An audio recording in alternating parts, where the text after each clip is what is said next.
I haven't figured it out yet, but I liked.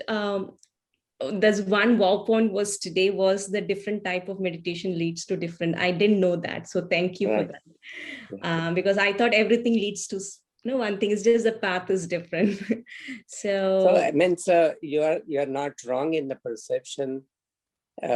Everybody, any technique is built to go to the same room. The doors are different.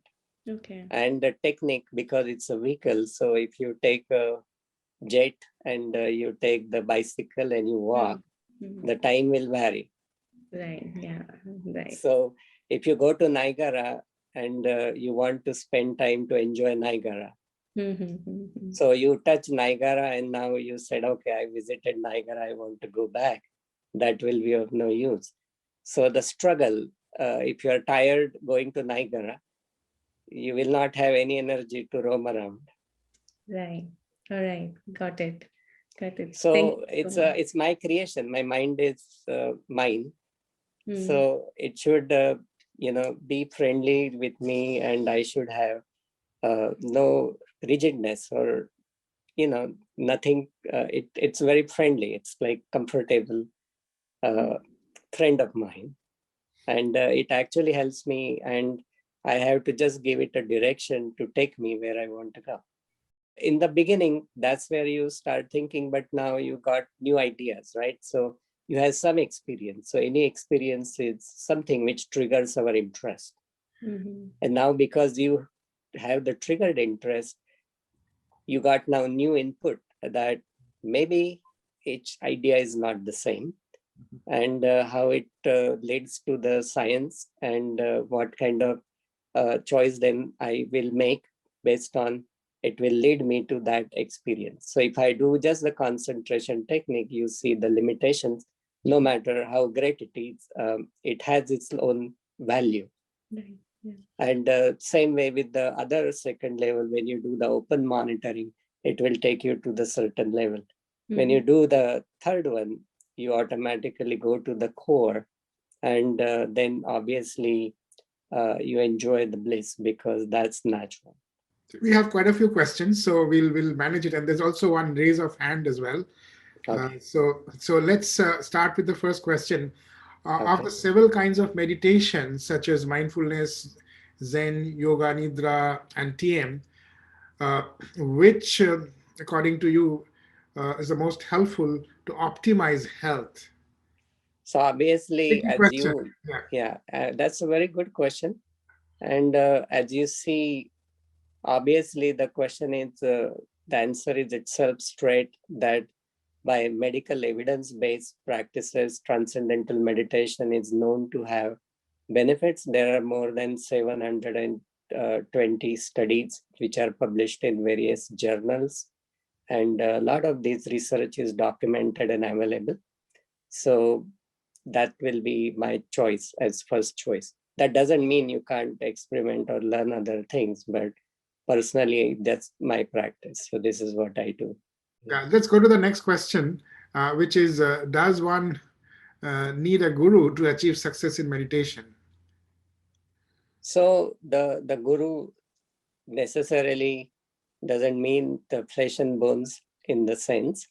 Guru means some mentorship is required, and that mentorship is really helpful to navigate through the process, especially in terms of the transcendental meditation technique. It's a one-on-one learning process, and you go and meet the teacher, and they walk you through the whole technique, and then after you go for follow-up, and then periodically you keep doing the practice and advanced techniques as you grow.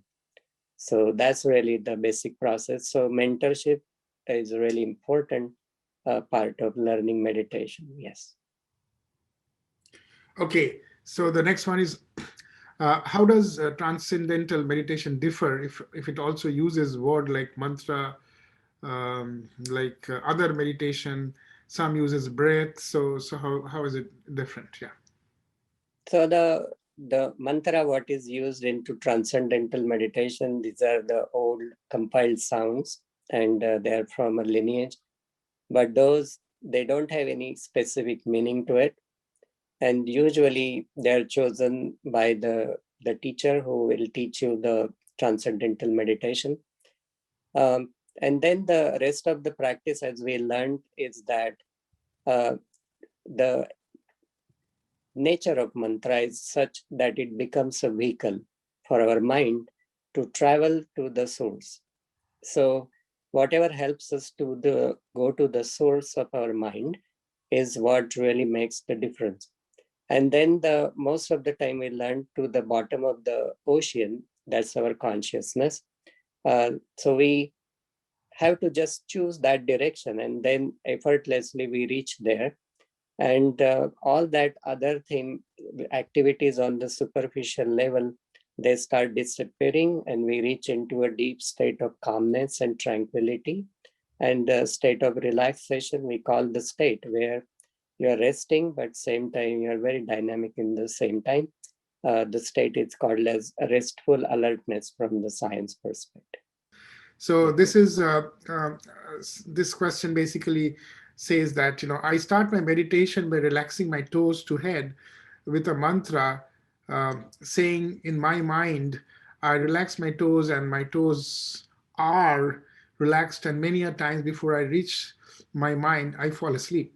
And in many times, and a few times, in fact, it distracts and gives me a direction, and that makes things difficult for me.